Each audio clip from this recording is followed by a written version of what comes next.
ओम नारायण नारायण नारायण नारायण। सब मित्रों को राम राम। दोस्तों, बचपन में मैंने मेरे गुरुदेव से सत्संग में सुना था कि हमारा सच्चा हितैषी वो होता है, हमारा सच्चा मित्र वो होता है जो हमें हमारे मुंह पर हमारी गलती बता दे। भले ही बात कितनी ही कड़वी क्यों ना लगे, भले ही हमें कितना ही बुरा क्यों ना लगे, पर हमारे हित के लिए हमारे मुंह पर वो कड़वी बात बोल दे। भले ही फिर कितने ही हमारे रिश्ते में खटास क्यों ना आ जाए, पर सच्चा हितैषी, सच्चा मित्र कभी भी हमारे मुंह पर हमारी चाटुकारिता नहीं करता, हमारे मुंह पर हमारी झूठी प्रशंसा नहीं करता। वही सच्चा हितैषी और सच्चा मित्र होता है। आज हम देख रहे हैं कि कई सारे बॉलीवुड प्रेमी बॉलीवुड की जिन बातों को सपोर्ट कर रहे हैं, जिन बातों के लिए बॉलीवुड की प्रशंसा कर रहे हैं, उसमें मुझे तो कम से कम बॉलीवुड का अहित ही नज़र आता है। क्योंकि पिछले 3 वर्षों से हम देख रहे हैं बॉलीवुड के जो कुछ भी बॉलीवुड ने डिसीजंस लिए हैं, जिस प्रकार का कंटेंट आते जा रहा है, मेरे अनुसार तो वो विनाशकाली विपरीत बुद्धि है। वैसे तो दशकों से ही बॉलीवुड का प्रोपेगेंडा कंटेंट हम देखते आ रहे हैं, उनका वो तुष्टीकरण से भरा हुआ, भारत को जितना हो सके निगेटिव वे में प्रेजेंट करने वाला, भारत के गाँवों को स्टेरियोटाइप करने वाला, हमारे जितने भी कल्चर से जुड़े हुए सिंबल्स हैं उनको स्टेरियोटाइप करने वाला, और भी वो कंटेंट आतंकवादियों के प्रति सिंपैथी पैदा करने वाला, नक्सलियों को क्रांतिकारी दिखाने वाला, या विदेशी आक्रांताओं का ही महिमा मंडन करने वाला जोधा अकबर जैसा कंटेंट, बहुत सारा प्रोपेगेंडा कंटेंट हम बॉलीवुड का लगातार देखते आ रहे हैं। वो कोई नई बात नहीं है, पर उसमें भी पिछले 3 वर्षों में जो हमने देखा है ना, बॉलीवुड ने अपने वर्स्ट से वर्स्ट ऐसे डिसीजंस लिए हैं। और इसके लिए मेरे पास तो बस एक ही उक्ति मेरे मन में आती है, वो है विनाशकाली विपरीत बुद्धि। पर इसके बाद भी बॉलीवुड का ये जो घिसा पिटा कंटेंट लगातार आते जा रहा है, या जो कुछ भी वो रीमेक पर रीमेक, रीमेक पर रीमेक, रीमेक पर रीमेक बनाते जा रहे हैं, उसको भी कुछ लोग डिफेंड कर रहे हैं। मेरे अनुसार तो मतलब इससे बॉलीवुड का हित तो किसी भी प्रकार से नहीं होने वाला ना, बिल्कुल भी नहीं, दूर दूर तक भी नहीं। और अगर बॉलीवुड को लगता हो कि चलो सोशल मीडिया पर कुछ लोग प्रशंसा कर रहे हैं और इससे उनका कुछ फिल्म का भला हो जाएगा या उनकी इंडस्ट्री का कुछ भला हो जाएगा, तो वो सबसे बड़ी भ्रांति में है, गलतफहमी में है।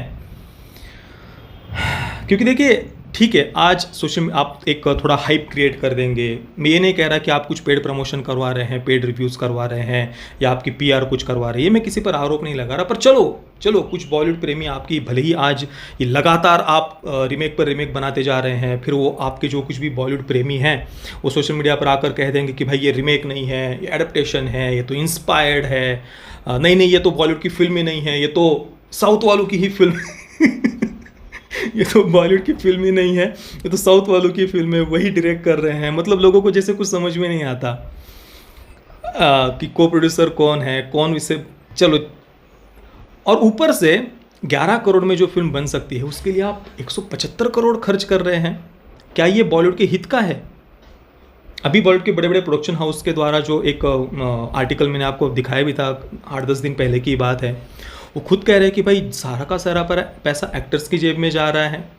जो बॉलीवुड में काम करने वाले जो कास्ट एंड क्रू मेंबर्स हैं, उनको तो कुछ ज़्यादा मिलता नहीं है। ये पूरी जो चेन है, उसमें पूरा एक मिसमैनेजमेंट हमें देखने को मिल रहा है। ये खुद बड़े बड़े प्रोडक्शन हाउस ने बोला है, वो आर्टिकल मैंने आपको दिखाया भी था। तो क्या ये इंडस्ट्री के लिए अच्छी बात है या बुरी बात है? जो चीज़ 11 करोड़ में बन सकती थी, उसके लिए आप 175 करोड़ खर्च करो, और फिर उसके बाद आप चिल्लाते बैठो कि भाई हमारी फिल्म फ्लॉप हो रही है, या वो उतना कलेक्शन नहीं कर पा रही, या रिकवर नहीं हो पा रहे पैसे। एक कोई भी बिजनेस होता है ना, वो कोई चीज़ व्यक्ति कोई बना रहा है, कोई लाइट चली गई, 1 मिनट दोस्तों, बहुत देर लग गई लाइट आने में, बीच में अचानक से बारिश आ गई थी तो लाइट चली गई थी। हम बात कर रहे थे 11 करोड़ और 175 करोड़ के बारे में। अब इतना बजट बढ़ा हुआ हम देखते हैं, फिर भी हमें सुनने को मिलता है कि भाई ज़्यादातर पैसा तो कुछ लोगों के जेब में ही चला जाता है। जो कास्ट एंड क्रू मेंबर्स, उन्हें तो कुछ ज़्यादा मिलता भी नहीं है। और ऊपर से ऑडियंस को गिल्ट फील करवाया जाता है कि भाई आप अगर हमारा घिसा पिटा या फिर रीमेक पर रीमेक कंटेंट नहीं देखेंगे तो 2-3 हज़ार लोग बेरोजगार हो जाएंगे।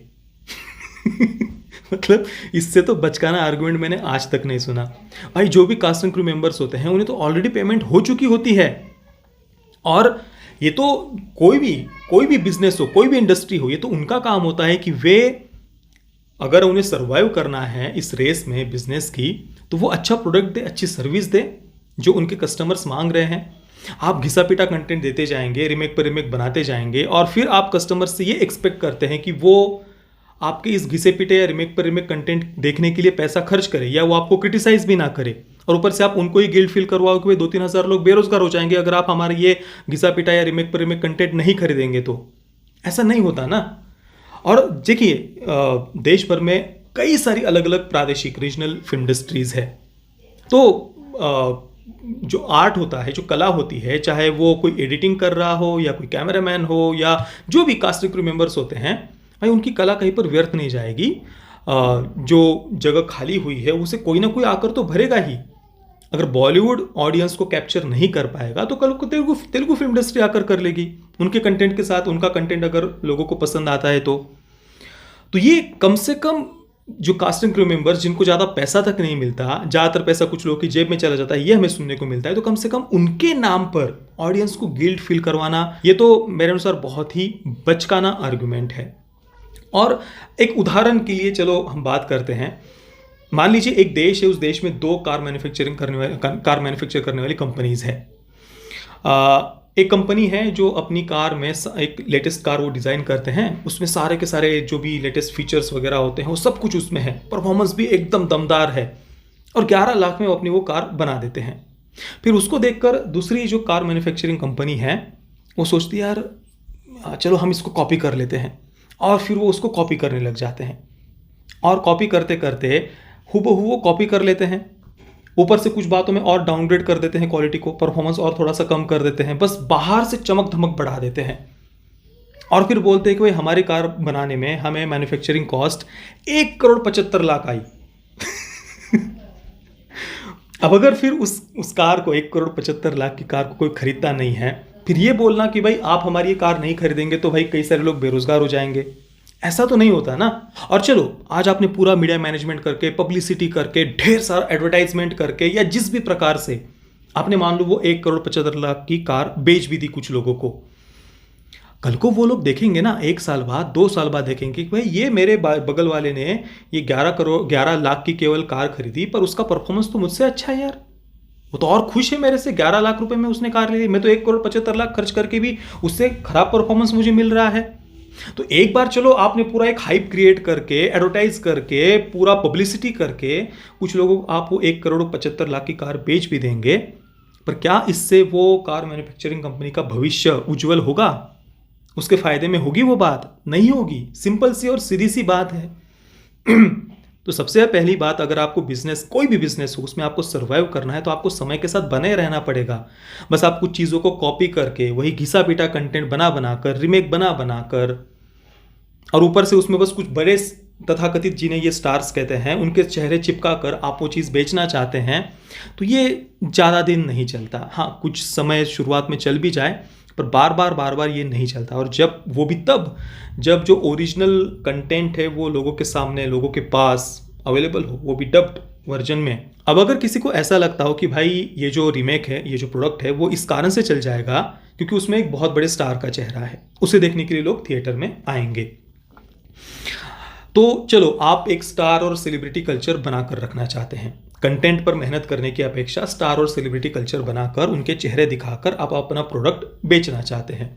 पर देखिए, स्टार और सेलिब्रिटी कल्चर के लिए भी सबसे ज़्यादा आवश्यकता होती है जो एक सामान्य जनता है, आम जनता है, उनके साथ में कनेक्शन की। उनके साथ कनेक्ट हुए बगैर आप स्टार और सेलिब्रिटी कल्चर बनाकर नहीं रख सकते। आज के स्टार और सेलिब्रिटीज़ को अगर हम देखें तो उन्हें तो हिंदी बोलने में भी शर्म आती है। क्या कारण है मैं नहीं जानता, पर भाई उनको तो हम हिंदी बोलते हुए भी नहीं दिखाई देते वो कभी, ना फिल्म के प्रमोशन के समय, ना किसी इंटरव्यू के समय। अपने वो आम जिंदगी में भी हम देखते हैं कि जीवन में भी वो हिंदी में कभी बात करते हुए हमें दिखते नहीं। उनकी लाइफस्टाइल के साथ में आम जनता कनेक्ट नहीं हो पा रही है। ऊपर से ये जो कथित स्टार्स और सेलिब्रिटीज़ है, मैं किसी एक पर्टिकुलर व्यक्ति की बात नहीं कर रहा, मैं एक अपने ओवरऑल विचार बस आपको बता रहा हूँ। तो ऊपर से ये जो कथित स्टार्स और सेलिब्रिटीज़ है, वो कई बार हमें कुछ ऐसे सिलेक्टिव एक्टिविज्म में जुड़े हुए दिखाई देते हैं। वो भी जो आम जनता है उनके मन में कई सारे प्रश्न उठते हैं कि भाई ये ऐसा सिलेक्टिव एक्टिविज्म क्यों करते हैं, ये दोगलापन क्यों होता है, ये हिपोक्रेसी क्यों होती है, ये प्रश्न भी उनके मन में उठते हैं। कई बार हम देखते हैं कि भाई द एम्पायर जैसी वेब सीरीज, जिस विदेशी आक्रांता ने इस देश में लाखों हिंदुओं का नरसंहार किया, हजारों मंदिर तोड़े, हत्या, लूट, बलात्कार का जिसका इतिहास हो, उसका एक महिमामंडन किया जा रहा है। अगर कोई कथित स्टार सेलिब्रिटी उसका प्रमोशन करता है तो स्वाभाविक सी बात है, सामान्य सी बात है, जो आम जनता है उसे पीड़ा होती है, उसे दुख होता है। तो अगर आपको स्टार और सेलिब्रिटी कल्चर बनाकर भी रखना है तो उसके लिए भी आवश्यकता होती है जो एक आम जनता है, सामान्य जनता है देश की, उसके साथ में एक कनेक्शन हो, उसके साथ में एक जुड़ाव हो। और वो जुड़ाव भी आजकल के जो स्टार्स और सेलिब्रिटीज़ है उनके जीवन में हमें नहीं दिखाई देता। वैसे दोस्तों, जो सच में बॉलीवुड का पतन चाहते हैं उनको तो उल्टा खुशी होगी कि भाई बॉलीवुड तो अपने आप को बदल ही नहीं रहा, वो वही घिसा पिटा कंटेंट बनाते जा रहा है, वही घिसी पिटी मसाला एक्शन फिल्में बनाते जा रहा है, वही रिमेक पर रिमेक बनाते जा रहा है, वो तो अपने आप को बदल ही नहीं रहा। ऊपर से जिन फिल्मों में कुछ एंशियंट इंडियन कल्चर, प्राचीन भारत की सभ्यता संस्कृति को बड़े गौरव से दिखाया गया है, ऐसा बताया जाता है, उन फिल्मों का जो कुछ अभी तक प्रमोशनल कंटेंट हम देखते हैं उसमें तक हमारे कल्चर से जुड़े हुए जो सिंबल्स है वो तक हमें नहीं दिखाई देते, गायब दिखते हैं वो। तो बॉलीवुड में वो बदलाव हमें देखने को नहीं मिल रहा। तो इस बात से तो उल्टा जो बॉलीवुड का पतन चाहते हैं उन्हें तो खुशी होगी कि भाई चलो, बॉलीवुड खुद ही अपने आप का नुकसान कर रहा है, खुद ही अपने पैरों पर कुल्हाड़ी मार रहा है। बॉलीवुड को अगर सच में अपने आप को बदलना है तो सबसे पहले तो उसे अपने उस वोक एलिट माइंडसेट से बाहर आने की आवश्यकता है, आम जनता के साथ में जुड़ने की आवश्यकता है। और विक्रम वेधा का टीज़र, मतलब मुझे तो इसमें अलग से रिव्यू करके क्या बोलना है, मतलब मैं यही समझ नहीं पाया। पूरा ट्रेलर देखकर मैंने पर्सनली अंदर कुछ भी फील नहीं किया, सीरियसली। ठीक है, कुछ बहुत ऐसे बड़े बड़े एक्शन सीक्वेंसेस वगैरह हम देख रहे हैं, पर भाई मतलब कहानी आप बिल्कुल वही ले रहे हैं, उसमें कुछ आप थोड़े से over the top action sequences डाल दिए। मतलब ओरिजिनल फिल्म जो रियलिस्टिक थी उसको आपने और ज़्यादा अनरियलिस्टिक बना दिया। ओरिजिनल फिल्म जो ग्राउंडेड लग रही थी, जो रियल लग रहे थे कैरेक्टर्स, उनको आपने पूरा अनरियलिस्टिक बना दिया। और ऊपर से वो एक लहजे की, एक्सेंट की बात तो है ही, ऋतिक रोशन की हम देख रहे हैं, वो बहुत ज़्यादा फेक लग रही है। ओवरऑल मेरे लिए तो ये ट्रेलर बहुत बहुत ज़्यादा निराशाजनक था। बाकी दोस्तों, आपको विक्रम वेधा का ये ट्रेलर कैसा लगा मुझे आप नीचे कमेंट में अवश्य बताना। ये वीडियो देखने के लिए आप सभी मित्रों का बहुत बहुत धन्यवाद। जय श्री राम, वंदे मातरम।